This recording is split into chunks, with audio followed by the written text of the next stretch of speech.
रहीम। नहायत अफसोस की बात है कि फलाने मुल्क से फॉरेन कंट्री से लड़की आई और यहाँ लड़की से शादी कर ली। मर्दों में जिस चीज़ को लवातत कहते हैं, औरतों में उस चीज़ को सेहाक बोलते हैं। कोई आलिम इस पर नहीं बोलता। इस पर मैंने 2 वीडियोस बनाई हैं। जिस तरह हम अपने बच्चों की फ़िक्र करते हैं कि गलत लड़कों के साथ वो न घूमें, अगर हम हयादार और गैरतमंद घर में पैदा हुए हैं तो अपनी बच्चियों को रोकना ऐसी लड़कियों से, या टच मोबाइल या लैपटॉप के ज़रिए से उनका ऐसी लड़कियों के साथ राबता हो जो गंदी हो, फहाश हो।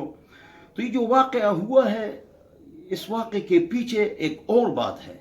वो ये है कि माहौल ख़राब करना और जिन्स परस्ती को तरवीज देना।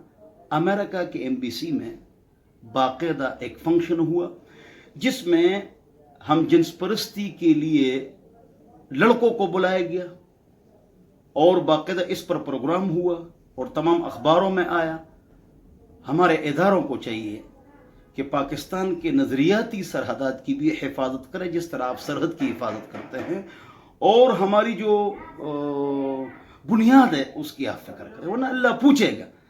इन अगर अल्लाह ने आपको हुकूमत दी है तो उसका ख्याल करें कि आप की हुकूमत में ऐसी गंदी हरकत ना हो जाए। ये गुनाह कबीरा अलग है और ये एक साजिश अलग है।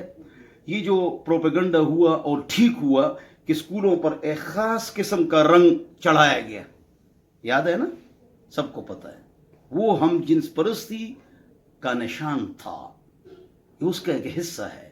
हमारे इदारे हरकत में आए और इसको ख़त्म करें। जिस तरह आप सरहद की हिफाजत करते हैं, नज़रियाती सरहदात की भी हिफाजत करें, उनको कड़ी सज़ा दे दी जाए। अल्लाह हमारी हिफाजत फरमाए। अल्लाह हम सबको अमल की तौफीक अता फरमाए। قم بنا وانظر لآيات الجمال، قم بنا وانظر لآيات الجمال.